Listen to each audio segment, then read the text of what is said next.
নানা জনে নানা কথা বলেছেন। কিশোর কুমারের বিচিত্র খামখেয়ালি মনোভাবের কথা তো সর্বজন বিদিত। বেশ কিছুক্ষণ কেটে গেলে ওনাকে রিসিভ করতে কেউ এলো না। বৃষ্টির একটুও বিরাম নেই। বেশ চিন্তায় পড়লেন তিনি। তোমাকে বম্বে যেতে হবে, কিশোর কুমার ডেকে পাঠিয়েছেন। বুঝতে পারলেন বক্তা মজাই করছেন, কিন্তু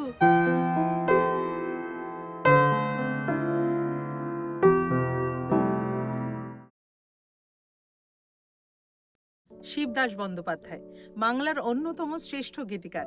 কত অসংখ্য অবিস্মরণীয় গান লিখিত হয়েছে শিবদাস বন্দ্যোপাধ্যায়ের কলমে। অন্তরে শ্রদ্ধা জানাই এই মহান ব্যক্তিত্বকে। শিবদাস বাবুর সঙ্গে কিশোর কুমারের এক অদ্ভুত আত্মিক সম্পর্ক গড়ে উঠেছিল। কিভাবে প্রথম এই দুজনের দেখা হয়েছিল সে কথা জানা যায় গীতিকারের নিজের লেখা বই থেকে। ১৯৮৩ সাল। কলকাতার বহু শিল্পী তখন একটি বিশেষ কাজে ভীষণ ব্যস্ত। ইথিওপিয়ার সাহায্যার্থে একটি ক্যাসেট প্রকাশিত হবে যার নাম the aid of the poor children.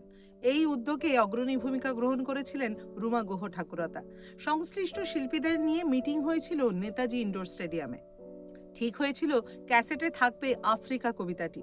আবৃত্তি করবেন প্রখ্যাত আবৃত্তিকার প্রদীপ ঘোষ। রবীন্দ্রসঙ্গীত শিল্পীরা সমবেতভাবে গাইবেন চোখে আমার তৃষ্ণা, যা তত্ত্বাবধান করবেন এক ও অদ্বিতীয়া সুচিত্রা মিত্র। এছাড়া সেই ক্যাসেটে থাকবে আরও ৮টি গান।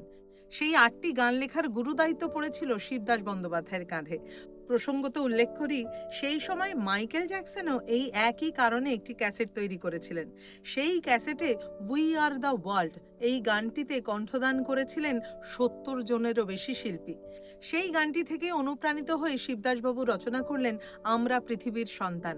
এছাড়াও আরও কয়েকটি গান তিনি লিখে ফেলেছেন ওই ক্যাসেটের জন্য। কাজের চাপ একটু কমেছে। সেদিন উনি বাড়িতেই ছিলেন। সকাল থেকেই সেদিন প্রবল বৃষ্টি হচ্ছে।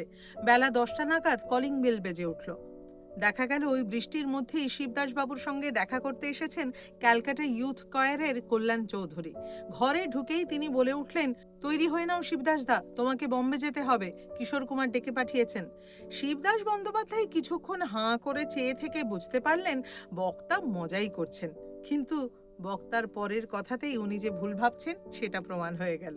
কল্যাণ চৌধুরী আবার বললেন, কিশোর কুমার তোমায় জরুরি তলব করেছেন, ওই কারণেই তো আমায় রুমাদি তাড়াতাড়ি তোমার কাছে পাঠালেন। এইবার নড়ে চড়ে বসলেন শিবদাস বন্দ্যোপাধ্যায়। তার মানে তো কিশোর কুমার ওনাকে সত্যি ডেকে পাঠিয়েছেন। সেই সময় অবশ্য অমিত কুমারের সঙ্গে শিবদাস বাবুর পরিচয় ছিল।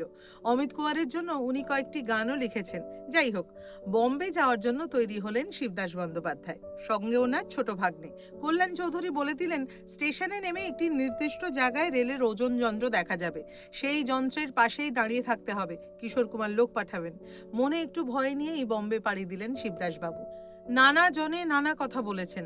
কিশোর কুমারের বিচিত্র খামখেয়ালি মনোভাবের কথা তো সর্বজন বিদিত। ওখানে গিয়ে আবার কোনো গন্ডগোলে পড়ে যাবেন না তো? দেখা যাক কপালে কি আছে। যাত্রা শেষে স্টেশনে নেমে দেখা গেল ওখানে প্রবল বৃষ্টি হচ্ছে। ছোট ভাগ্নেকে নিয়ে কথা মতো ওই ওজন যন্ত্রের পাশে গিয়ে দাঁড়ালেন শিবদাস বন্দ্যোপাধ্যায়। বেশ কিছুক্ষণ কেটে গেলে ওনাকে রিসিভ করতে কেউ এলো না। বৃষ্টির একটুও বিরাম নেই। বেশ চিন্তায় পড়লেন তিনি। আরো বেশ খানিকটা পরে হঠাৎ এক যুবক এলেন। সেই যুবককে কিশোর কুমার পাঠিয়েছেন। এত বৃষ্টিতে গাড়ি পার্ক করতে পারছিলেন না বলেই যুবকের এত দেরি হলো। যুবক তার জন্য ক্ষমাও চাইলেন এবং তারপরে শিবদাস বাবুকে নির্দিষ্ট হোটেলে নিয়ে গেলেন। হোটেলে ঢোকার কিছুক্ষণের মধ্যেই রুমে টেলিফোন বেজে উঠল। শিবদাস বাবু ফোন তুলে হ্যালো বলতেই ওপাশ থেকে শোনা গেল সেই কণ্ঠস্বর, welcome to Bombay, welcome to Kishore Kumar. তারপর কিশোর কুমার বললেন, ফ্রেশ হয়ে খাওয়া দাওয়া করুন, বিশ্রাম নিন, জার্নির ধকল আছে তো। কাল সকালে ঠিক ৯টার সময় আমার বাড়িতে দেখা হবে। হোটেলটি কিশোর কুমারের বাড়ির কাছেই ছিল। নানা কারণে সে রাত্রে শিবদাস বাবুর ঠিকমতো ঘুমই এলো না। কিশোর কুমারকে প্রথম চাক্ষুষ করবেন সেই উত্তেজনা তো ছিলই। তাছাড়া হোটেলটি ছিল এয়ারপোর্টের একদম পাশেই। প্লেনের ওঠানামার শব্দও একটা কারণ ছিল। যাই হোক, সকাল হতেই আবার হোটেল রুমের ফোন বেজে উঠল। ওদিক থেকে আবার সেই কণ্ঠ, ভেরি ভেরি গুড মর্নিং, ঘুম হয়েছে তো? ৯টায় তাহলে দেখা হচ্ছে। হোটেল থেকে কিশোর কুমারের বাড়ি একদমই কাছে ছিল। যথাসময়ে পৌঁছে গেলেন শিবদাস বন্দ্যোপাধ্যায়। সেই প্রথম উনি সামনাসামনি দেখলেন ভারতবর্ষের এক অন্যতম প্রতিভাকে, যার নাম কিশোর কুমার। প্রথম সাক্ষাতেই শিবদাসবাবুকে জড়িয়ে বুকে টেনে নিয়েছিলেন কিশোর কুমার। সে কথা শিবদাসবাবু কোনো দিনই ভোলেননি। এইভাবেই ওনাদের দুজনের ঘটলো পরিচয়। তারপর ঘটলো নানা ঘটনা। তৈরি হলো অনবদ্য কিছু গান। সেগুলোও কোনো না কোনো পর্বে অবশ্যই চেষ্টা করব তুলে ধরার।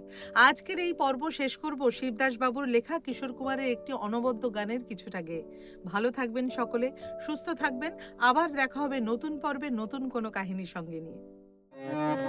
যখন আমি অনেক দূরে থাকবো না এই মাটির ঘরে, যখন আমি অনেক দূরে থাকবো না এই মাটির ঘরে, তখন কি আর পড়বে মনে আগের মতন করে, আমায় আগের মতন করে,